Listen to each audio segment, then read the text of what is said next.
Hello, teacher. I'm a young Jewish man who is a disciple of Joshua, the Messiah and the only begotten Son of God. I want to ask you something that I asked my last teacher.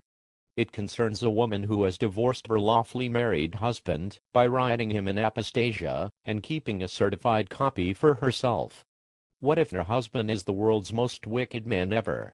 My last teacher said that I always have to keep rebuking him. Are you sure there is no possibility whatsoever of God the Father giving me approval to honor the lawfully married woman's apostasia for the purpose of dating her?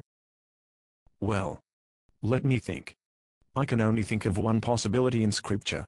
In 1199, Pope Innocent III had understood a highly respected bishop of Rome who died in 604 as having infallibly interpreted 1 Corinthians chapter 7 verse 15 by saying, "Contempt for the Creator dissolves the law of marriage for the one abandoned."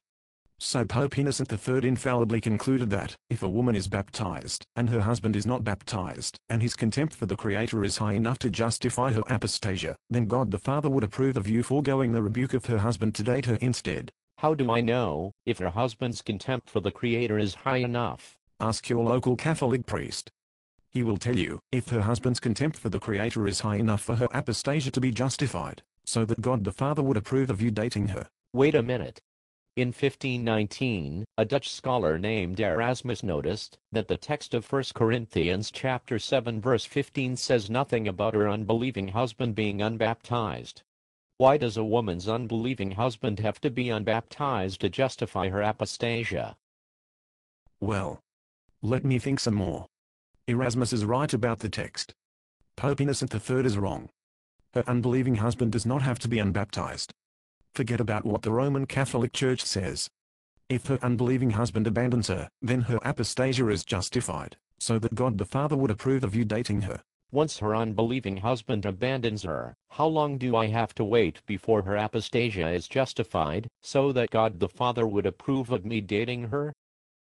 Well, let me think some more. A year plus a day is 366 days. That should be a long enough abandonment to justify her apostasia, so that God the Father would approve of you dating her. Wait a minute, what if she is in danger, because her unbelieving husband physically abuses her, or cheats on her, even though he is not abandoning her? Since that's worse than abandonment, wouldn't her apostasia be justified, so that God the Father would approve of me dating her? Well, let me think some more. I think you're right. God the Father is without hypocrisy. If her husband is physically abusing her, or cheating on her, then this also justifies her apostasia, so that God the Father would approve of you dating her. Wait a minute. Why must she wait for him to physically abuse her, or cheat on her?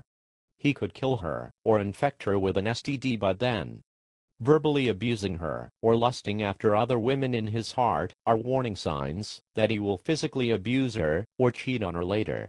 Wouldn't these warning signs justify her apostasia, so that God the Father would approve of me dating her? Well, let me think some more. I think you're right.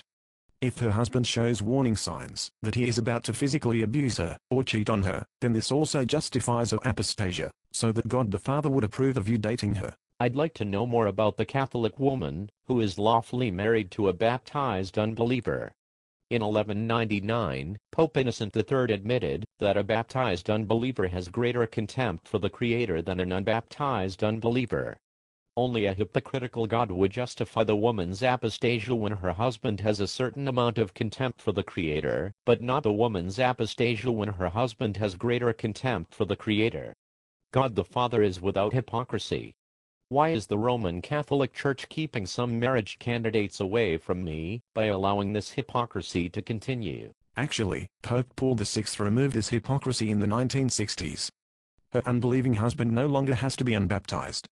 He only needs to have spiritual maturity that is low enough to justify her apostasia, so that God the Father would approve of you dating her. How do I know if her husband's spiritual maturity is low enough? Ask your local Catholic priest to hire a team of expert psychiatrists to probe her husband's mind looking for spiritual immaturity. They will tell you if her husband's spiritual maturity is low enough for her apostasia to be justified, so that God the Father would approve of you dating her.